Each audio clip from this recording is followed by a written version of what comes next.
Welcome to the 216. We're excited to be joined today by our artist change maker, Sam Pines. Sam, thank you so much for being here today. Thanks for having me. It's great. That's right. So before we get into it with Sam here, we want to go ahead and recognize our sponsor for this episode, Third Federal, which we're thankful to have. When Ben and Jerome Stefanski opened Third Federal's doors in 1938, they did so with the mission of helping people achieve the American dream of home ownership and financial security.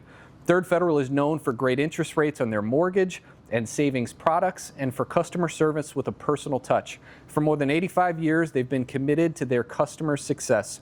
Third Federal simply believes that taking care of people and putting them in the best position to achieve their dreams is the best way for them to take care of their business. So thank you to Third Federal. Absolutely. Yes. So Sam, we're excited to get to follow up on our Two's Q's conversation and dive a little further into it. We know you grew up in Chicago, went to New Trier High School on the North Shore, a suburb of Chicago. Can you talk a little bit about growing up in Chicago and what that was like? Yeah, I mean, it's, when you're growing up in a situation, it's all you know. And it was great. It was a fun childhood. High school was a lot of fun. Got to play soccer, got to make a lot of friends, and a group of us still stay in touch. And it's, had an older sister who thankfully broke my parents in for me, which was great. Yeah. So, sure. And then, had some successes in high school and some failures, and it was a great experience overall. Yeah, that's great. For sure. That's great. So Sam, I know after high school you attended Lehigh. What kind of went into your decision to attend Lehigh? So I wanted to play soccer in college. Okay. So met with a bunch of different schools.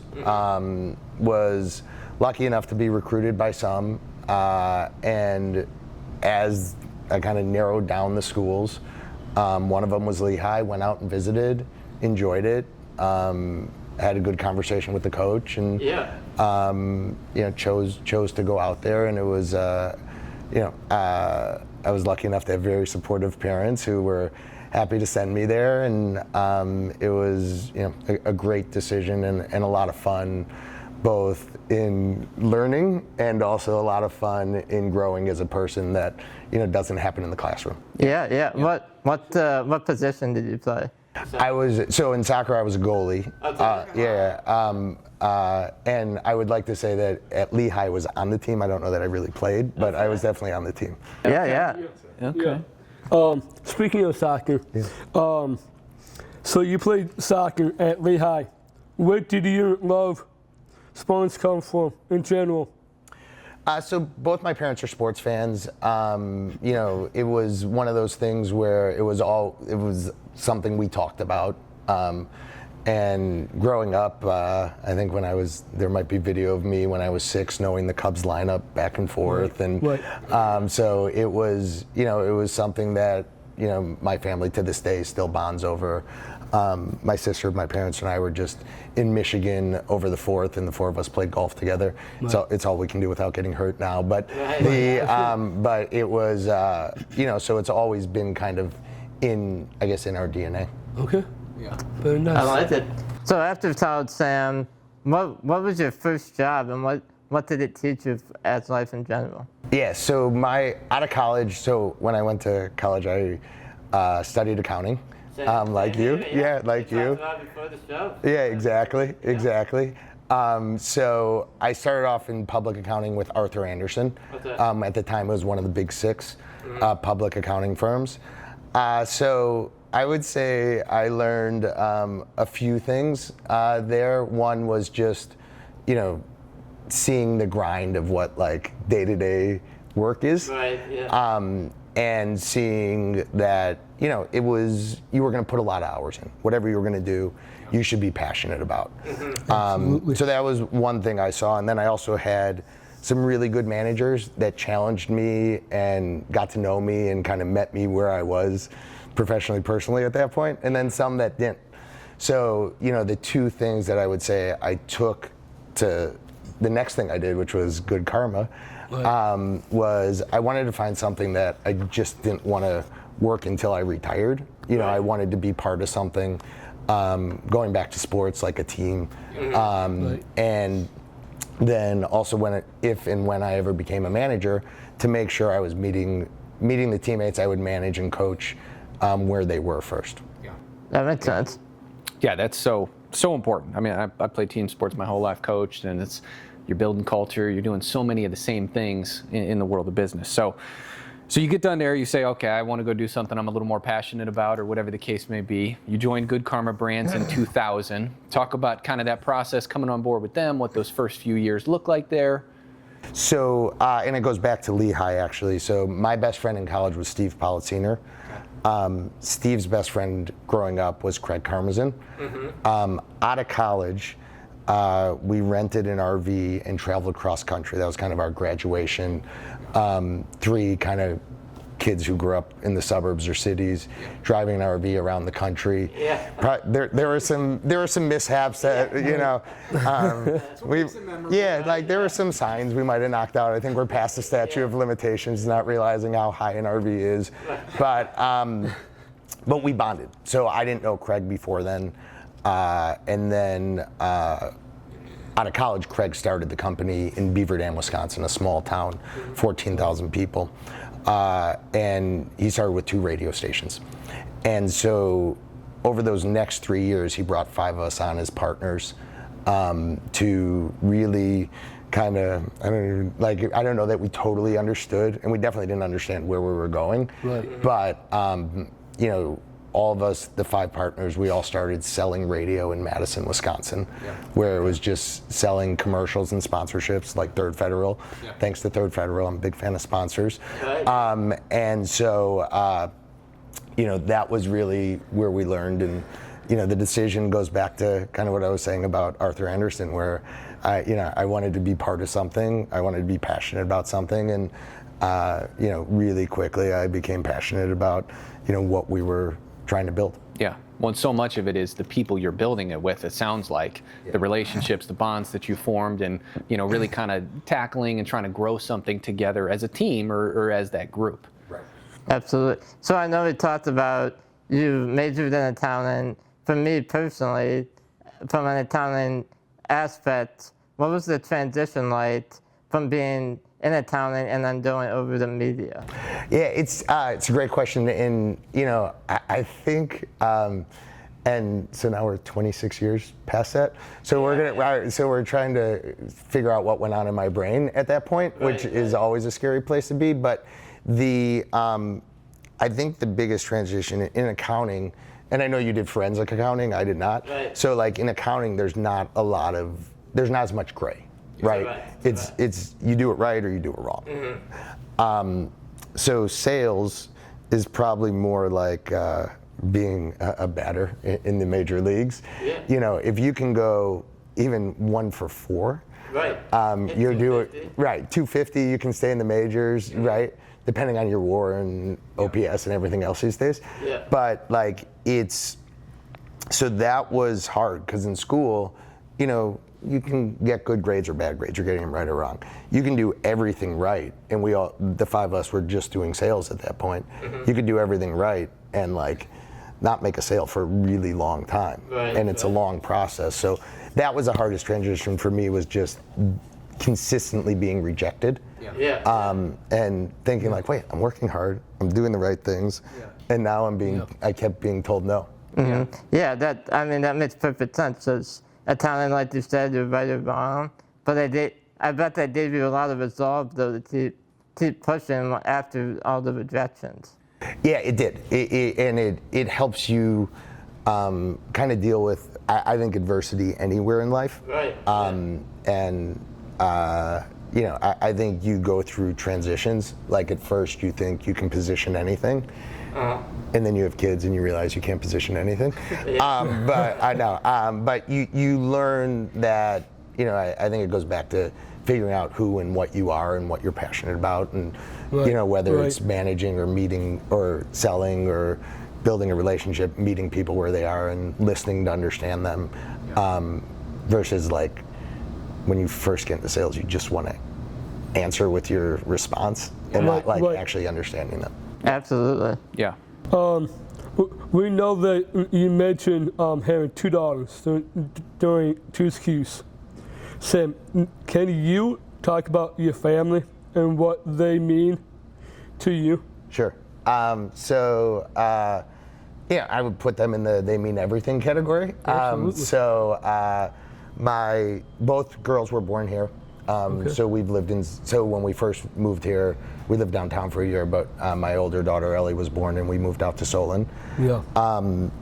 And so, they're very different. They're Right. both a lot of fun.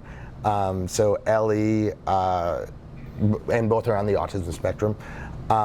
Ellie has been amazing to watch her grow and kind of go through her growth, Right. and get hit with COVID in her 7th and 8th grade year, Right, and for kind sure. of talk about perseverance, like a lot more than getting said no, but by somebody saying no to a sponsorship. Right. Oh, for sure. So, and to see her progress through that and some ups and downs in high school that I think so many kids have, and to see her, kind of choose to go out on her own. Right. As parents, we were hoping she would stay close. Right. Again, not good at sales to my kids. So, to choose Illinois State and to choose to go there and kind of blaze her own path, I think is awesome, and Absolutely. couldn't be more proud of her.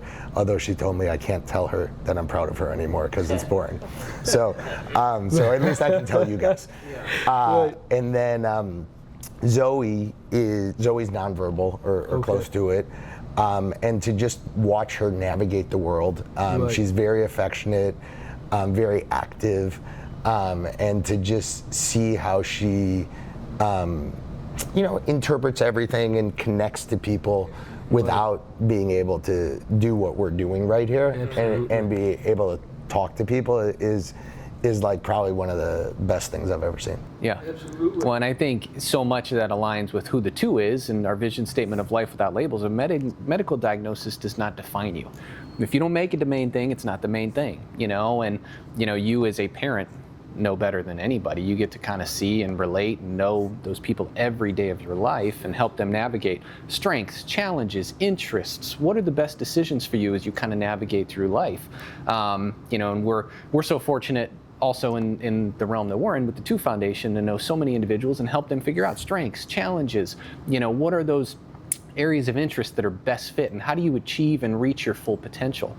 So you guys are in an exciting phase in life where I think every phase has its exciting components, but some challenging components I would imagine as a parent where it's like, okay, these are new phases, new challenges that seem a little more consequential maybe than previous ones. Right. Well, and I think what you guys do here is so cool because there is such a need, not just in the community that needs to be placed, but in the employer side, where not only are you placing individuals, you're placing them with the employer understanding their strengths, right? For sure. And at Good Karma, one of the things we do is we do a strengths finder and we try and figure out, what are everyone's strengths? And it's really hard to do that, right? And going back to being able to coach people and understanding who and what they are. And so I think, what you're able to do here and place people in position to succeed Right, for sure. is something that we're always trying to figure out, both personally but also professionally. Yeah, well, I think that's the human condition and we talk about all the time. It's not just because somebody has a medical diagnosis of some sort. You're going through the same processes and the same challenges and figuring the same things out regardless of who that person is. Right. So, yeah, it's a fun thing to be a part of, and my kids are a little younger at this point, 9, 7, and 4. So we're not at the college age, high school age, decision making phase. But I can imagine the challenges as a parent that age presents. Yeah, and I think there's some good places for them to work part time around here. I feel like. That's right. We're an employer here. Right?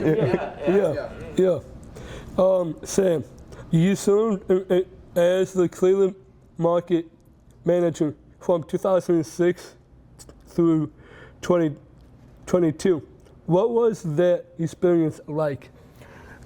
So you talk about adversity and ups and downs. Right.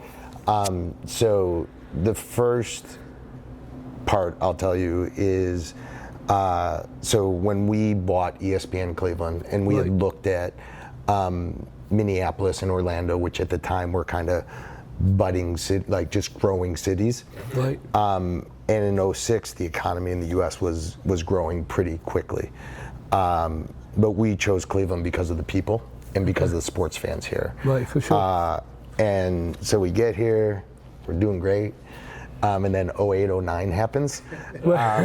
And so it was that first time, and my partners and I were in our younger 30s. Some of us had kids already. Ellie was already born. And you're just like, oh, what happens now? What do we do? Right. For sure. You know, the economy's changing. And so that was the first kind of big adversity we hit. So that getting through that, and I can't speak highly enough about the Cleveland business community and how it supports each other and comes together. So that was probably our first big thing, and we actually did really well during that time. Right. We stayed nimble. And just learning to navigate where you have a plan. For sure. You know, you think you're going to execute this plan, and we were talking about Excel spreadsheets, right? Yeah. Like your Excel spreadsheet goes 10 years out, and you're wrong on 1 month out. So you know, yeah. So you just you learn how to continue to evolve and continue to learn what's out there. So that was 08, 09.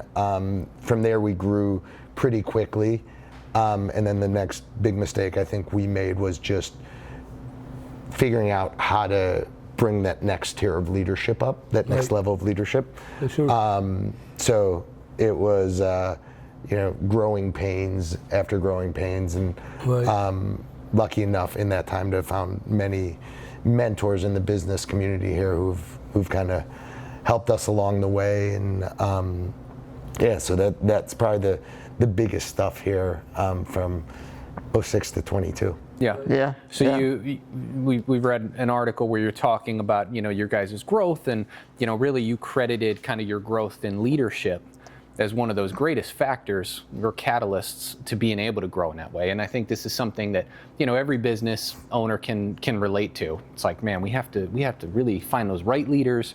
Got to strengthen and reinforce our culture, so we can continue to grow in a sustainable way. And I think so often you see businesses maybe try to grow too fast, and that be a common mistake. Can you talk about kind of what that process of establishing those leaders, reinforcing that culture, what's that like? So it starts at the hiring, right? Like who are we bringing in, and having a set of core values. So we've said that our culture is going to evolve, right? Like we're not bringing people in for culture fits, right? We want people who are going to grow our culture, right? But the non-negotiables, they have to have our core values, and to have those, we've been lucky enough to find a bunch of good teammates, and then it's just going back to, all right, where do you want to grow to? I think some of our evolution was, we figured any intern would eventually want to be a part-timer, would want to be full-time, would want to then be management, leadership, and grow. Right. Some people can have bigger impact just doing the thing, but doing the thing that is their superpower. Locally, if anyone listens to ESPN Cleveland from 06 to 2022, the two voices you would have heard were Tony Rizzo and Aaron Goldhammer. I would argue no one's done more for ESPN Cleveland and on some level Good Karma than the two of them just doing what they do. And it's been fun to have a good seat to watch them do that. So it's finding the right teammates and then putting them in position to grow has been awesome. I know Goldhammer, he's a Denver guy. How did you guys initially find him and bring him on? Great question. So Aaron went to NYU from Denver. Okay. And so we're going back to, I think 2005 or 2004. Aaron, had done college broadcasting at NYU and wanted to get into sports radio. It was still just radio at the time. And he So to differentiate himself, and you'd send out tapes back in that day, like, and I'm saying cassette tapes of recordings of you doing shows. Okay. So to differentiate himself, he sent, and we weren't in Cleveland yet, he sent to Beaver Dam, Wisconsin, where we were in Madison. He FedExed his resume and I think a cassette, which I don't know if everyone knows what those are. Yeah. But, Right. okay, so and that broke through the clutter. He got a role to be the producer of two of my partners, Steve and Craig, who I've mentioned before. They would do an afternoon drive show for us on our Madison station. Right. And that's how Aaron got his start with us. So then in 2006, when we're looking to buy Cleveland, he was the first one to move out here. So it was Aaron and I, we moved out here along with Craig.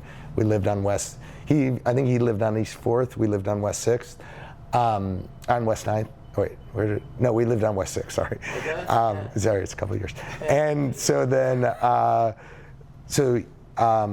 and he just grew from there.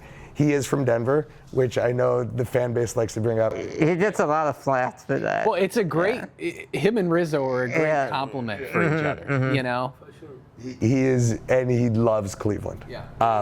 And they are, the two of them together has been, as I said, it's been a amazing thing to have a front row seat for. Yeah, Absolutely. When I played in a golf outing last year, and Tony Rizzo was at our table eating afterwards, and it's like he's exactly who he is on radio, as he is in person. As he, goes back to your point of just being genuine, which I think Cleveland. You said you came here because of the people. People here are genuine, and I think that resonates, and those guys really kind of encapsulate that a little bit. Yeah, and Cleveland has diversity, right? So it's not that everyone's from Cleveland. You have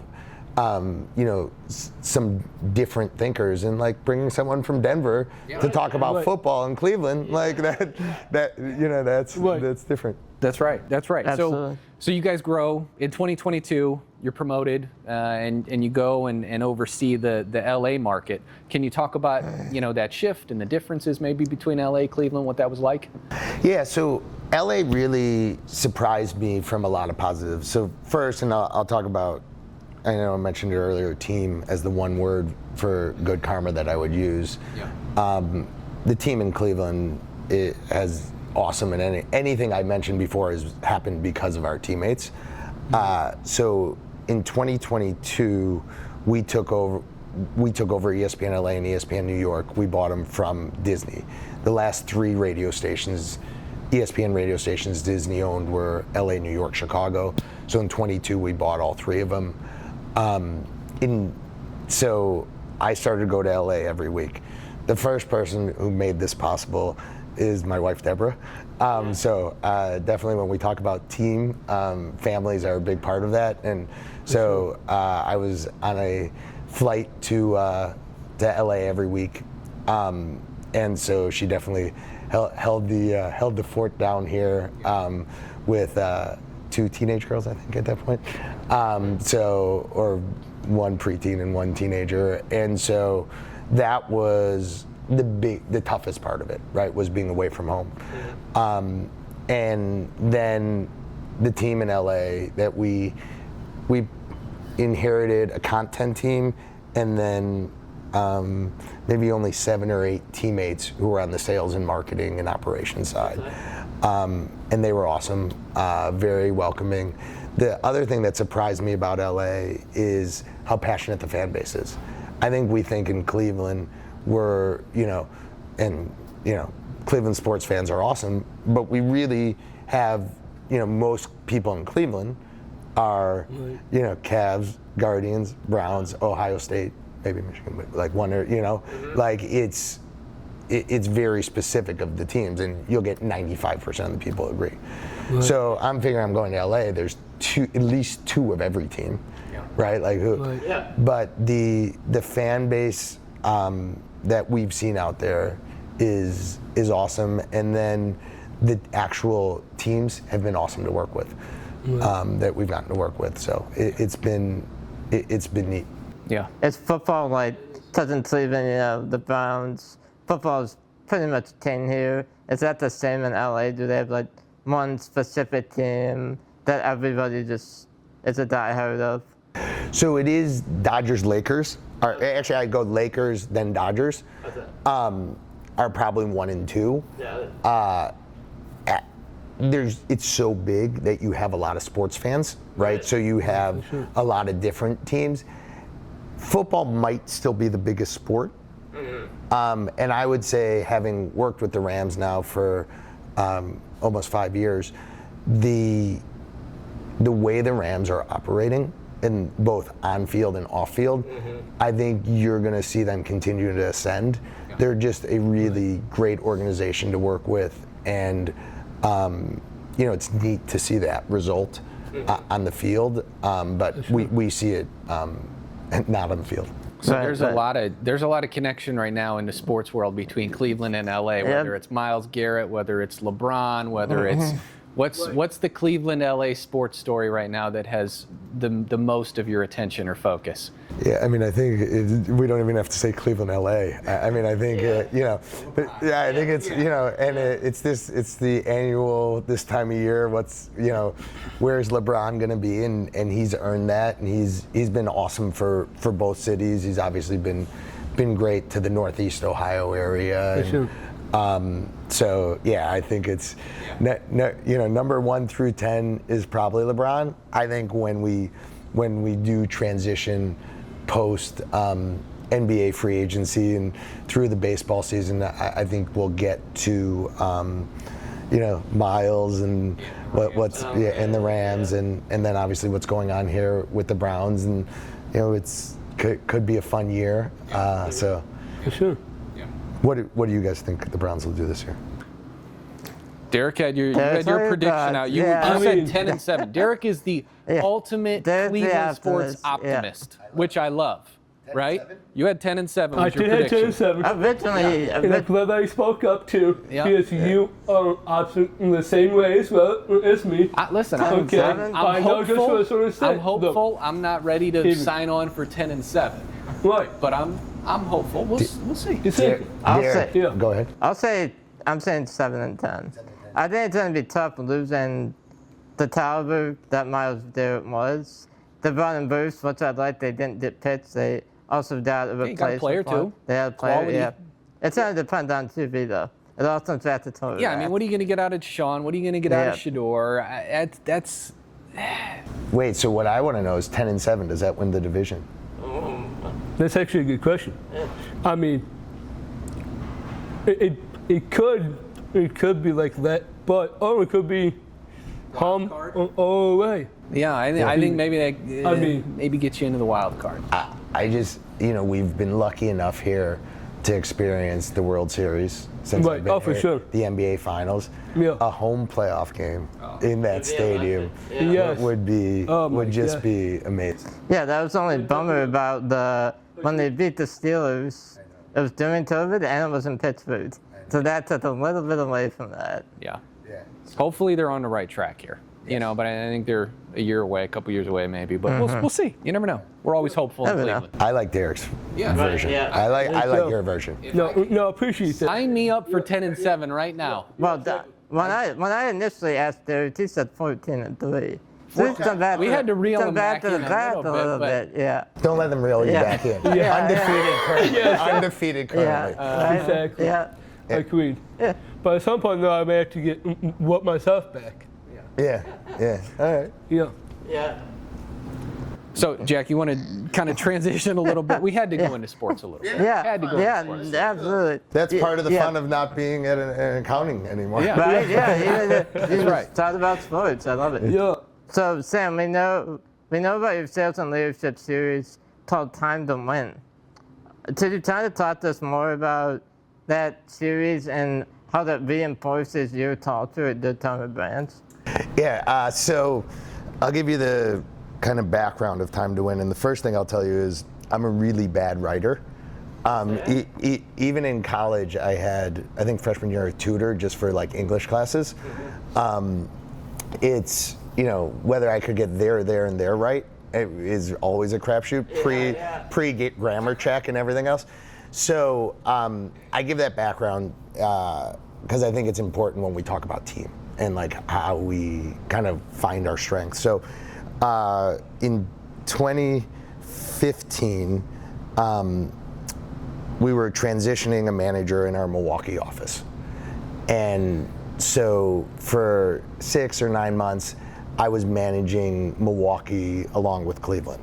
And I think you mentioned from 06 to 22, Right. for most of that, I co-managed Cleveland, and want to shout out Keith Williams, who was running the market with me. And so it allowed me to get more involved in Milwaukee.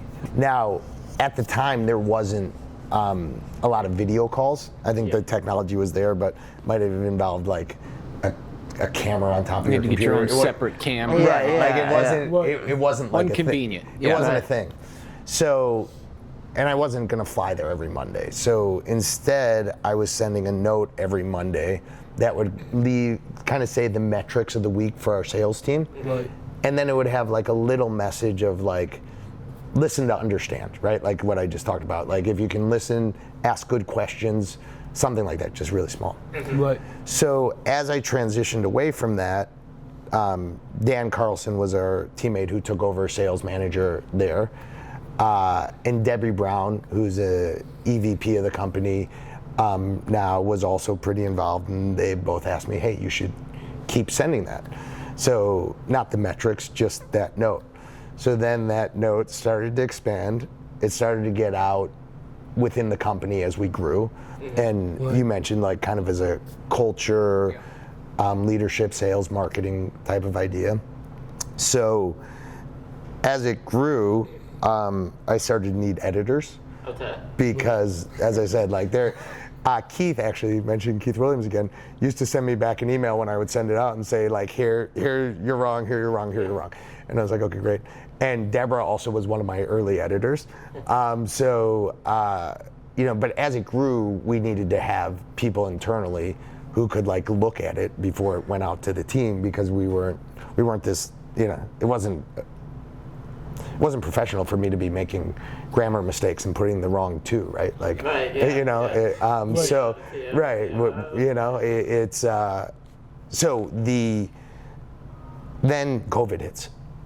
And we had a bunch of different teammates that really didn't have big roles at that point, because we were doing a ton of events. We actually owned Verizon retail stores, which can be a topic of another day. Yeah. And so we had all these teammates that really had nothing to do per se, right? Like you aren't doing retail, and we weren't doing events, right? And so we started the productivity project, something. I can't even, the GPP, Good Karma Productivity Project, or something like that, for all these teammates to take on some projects. Well, somewhere along the way, one of the ideas was to take the time to wins that were being sent internally and take them externally. Okay. So that's how they got out. And it's really been a team effort. My ideas are probably jumbled and wouldn't make sense in an actual blog or whatever it is. But it's those teammates who like, are good at that and can like kind of take my stream of conscience and put it into a blog or whatever you would call it. So that's where that comes from, and it has become the other thing that I've noticed when I've been interviewing people is it gives them, who's done the research. Yeah. Because, you found it, and the ones who don't have any idea probably didn't dig past the first page of LinkedIn. So it's a good little thing to see. Right, for sure. Sam, what has been like navigating marketing and radio and ever-changing media landscape? Ever changing is right. I mean, we talked about that. We were a radio station, and when we first started, and that's how you consumed us. Right. Right. Like like I was listening. I can listen to any of our stations or the ESPN radio network. Just coming here, right? You can listen anywhere, anytime. Right. So, a couple things. One is knowing kind of the fundamentals of marketing. So, all that matters in marketing is if you have the right message to the right audience and you Right. tell them enough, Right. they'll do it, right? If we said, come to 2 Cafe, first 5 people we're going to hand them $10,000 in cash. I'm not saying we're doing that. I think right? Like I think you'd only need to say that once on Right. any station anywhere, and I guarantee you'll get some people. So that's the fundamentals. That hasn't changed, right? Now, technology has made accessing information much easier, right? Like I'll get to watch you guys on YouTube. Right. Absolutely. So that's changed where marketing happens. Right. And then, it goes back to when you only had 4 TV stations and you had maybe 10 radio stations, you could be a little bit of everything. And this Right. goes back to being genuine, be who you are. Absolutely.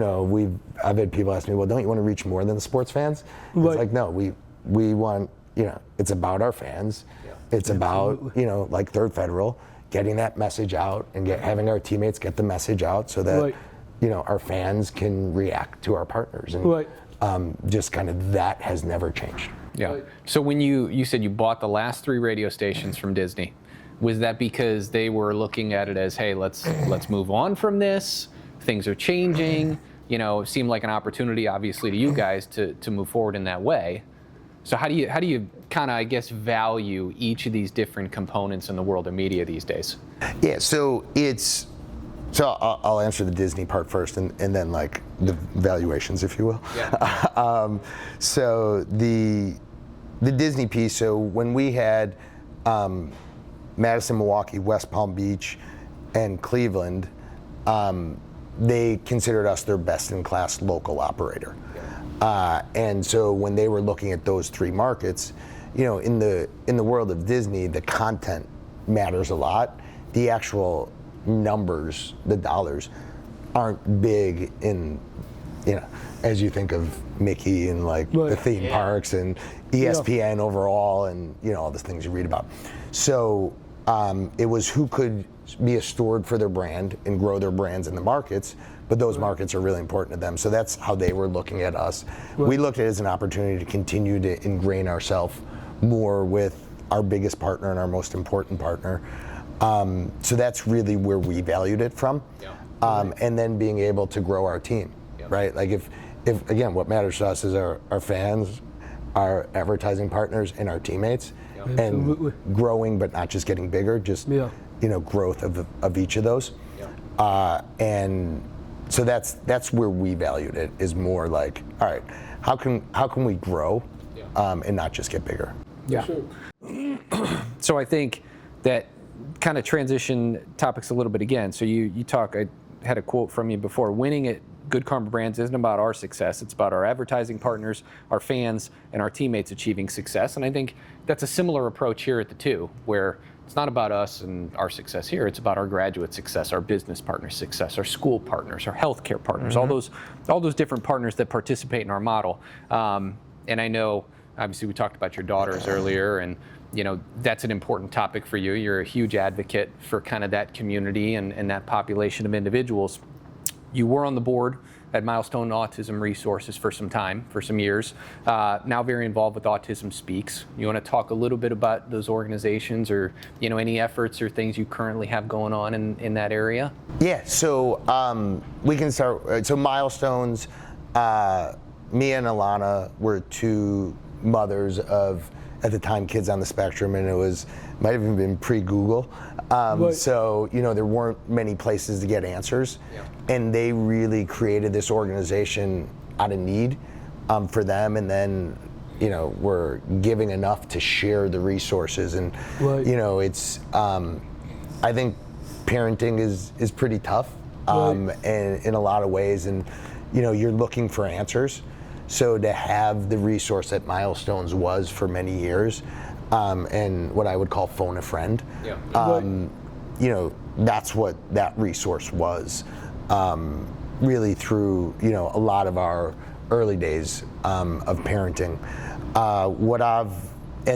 They've since they were acquired, and I can't think of the name of the company that acquired them, but they've been acquired, and I know still doing amazing things. I have gotten more involved in Autism Speaks. Autism Speaks is really focused a lot on the transition services now. So something that hopefully, and if we need a connect, I'm happy to make it. It's, you know, it's such a need. As I said, and when I say the need, I don't believe it's just for the people that need to get jobs. I think employers right now are looking for those great employees that, you know, can do great things and can, you know, again, be genuine to who they are and know what their strengths are. And if I, as a, you know, if I'm looking at a teammate and I can know what their strengths are, I think that, and they're coming in with some type of training and a little bit of someone who coached them to help you coach them. I think that is some of what Autism Speaks, or a lot of what Autism Speaks has a primary focus of right now. Yeah, and that's really, you know, as we say here, integration is a win-win. You know, when we segregate, we all lose, not just the individuals we serve, but the world, businesses, everybody loses, right? So, you know, we say that the two here is this hub for collaboration, you know, this hub for integration. It allows businesses to engage, it allows individuals and families to engage, schools, everybody to participate, you know, and see the value that we all have. And as we say, one of our values here is we're better together. We show everybody at the end of the day, when we all work together, we're all able to reach our full potential. So I think that's a similar message to what we believe here at the Two, and, you know, a huge need out there in the world for everybody. And is Two connected to Autism Speaks? So we don't currently do anything in connection with Autism Speaks. It sounds like there's some synergy there, and you know, something there that we can talk about and explore further. But I think the Two, you know, we're really trying to, you know, carve this new pathway forward where life without labels. A certain diagnosis doesn't define who you are. A certain diagnosis doesn't limit, you know, your future opportunities. You know, when we're here to open the doors, allow our community to come in and engage with individuals of every ability and show everybody, hey, we're all just people. We all have strengths and challenges. I don't care if you have a medical diagnosis of any sort. I have strengths and challenges. Jack has strengths and challenges. Absolutely. Derek has strengths and challenges. It's the human condition, you know. So the Two is really this hub for integration, where we're tearing down the walls and opening the doors to where places used to be a little more segregated, and a little is an understatement, but you know, we're forming this new pathway forward where everybody can participate in our stakeholder model that we have here and move forward in a way where every individual can benefit and be integrated into our community and achieve success. I love that. Yeah. That's awesome.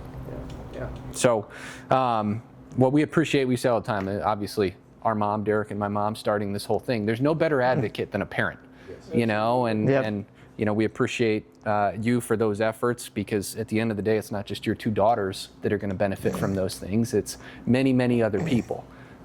So yeah, Sam, one last question I actually have. I know kids learn, obviously, a lot from the parents. What have you learned from your two daughters? Oh, a lot. We need Ellie here to give you the list of things that she's trying to teach me. Yeah, I mean, she would tell you it's a work in process, and sometimes it doesn't go as well as others. No, so from both of them, like, I've learned more than anything I've done, anyone else in the world. Just, you know, it's gone to some of the things I've said, and I think it's like now part of who I am.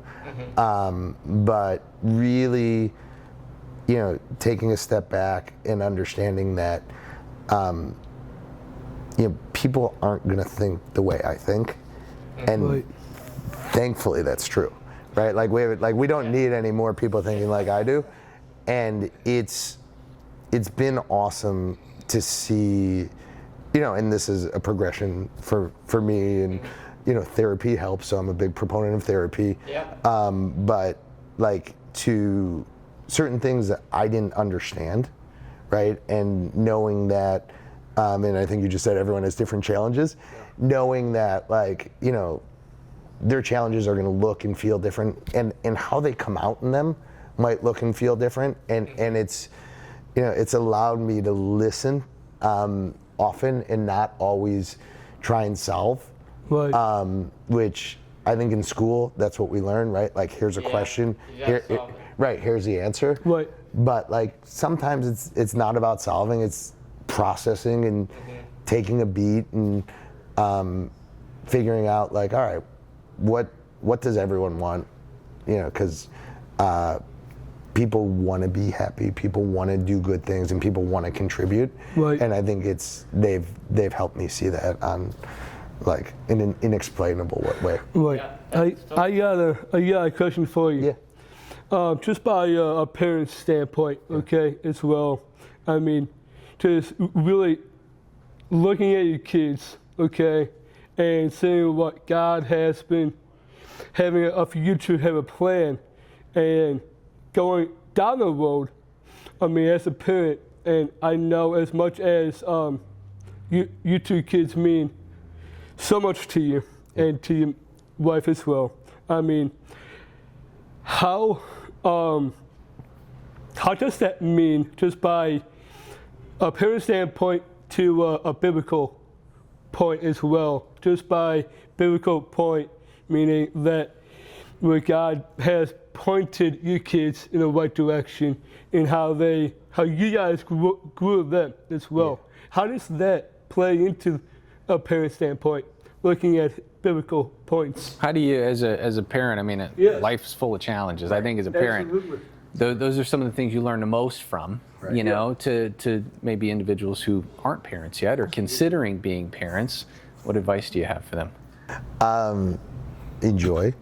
You know, and you know, to your point, were you saying, how do I kind of look to the direction going forward? Yes. So a little bit, I think I can answer both. So, you know, the thing I would say for my kids and what I always want is happy, healthy, right?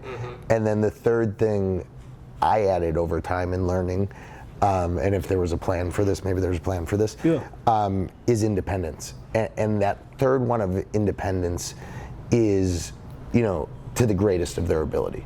So Ellie going off to college, wants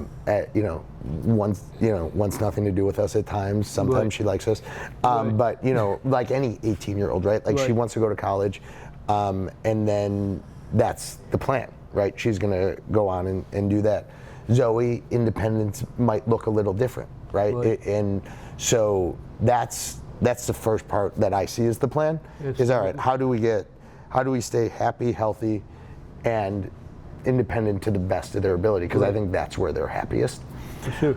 And then the second part of it is, you know, what I talk to Ellie about the most, which is, you know, if all the different things that happen in life, and whether it's labels or people not understanding certain things or Right. discriminating against who knows why, right? Right.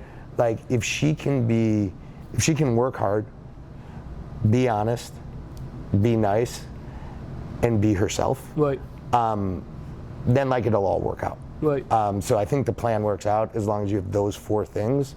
And as individuals, we do those things, and Right. I think we should all do them. Absolutely. And, you know, she actually has agreed with that one, so we're sticking with it. No, she. That's one thing she agreed with, right? Yeah. Well, good. Well, thank you for that. Yeah. Nice. So we've loved having you on today. As a thank you for coming on the show today, we have Brown season's coming, you know, Yeah, and I it's know coming you're up. kind of in LA a little bit, but we have to do the Browns. We're the 216, right? Yeah. So we have our Browns 216 hat. Love it. Thank you. We have our Browns themed together shirt I love here, that shirt. long sleeve. When fall's coming here, Life Without Labels. So those are our two thank yous for being on the show today. And I talked to, on the way here, there'll be some stuff coming for you guys. I realized I didn't have any of my gear in the car, so we're gonna get you guys some ESPN Cleveland stuff. So yeah, thank you. We appreciate you being on the show today. This was a fun conversation. This was awesome. Yes. It was an honor. It was amazing. Yeah. Thank you very much. All right, you guys want to Thanks so send much. us out of here? Absolutely. Yeah. Everyone at home, thank you so much for watching. That will do it for a Changemaker episode. Stay tuned for our next episode as we continue through our great list of Season 2 guests. Derek? And make sure to subscribe to our YouTube. Check us out on Spotify. Go make a difference together. Thank you for watching. Thank you, guys. Thank you, Sam.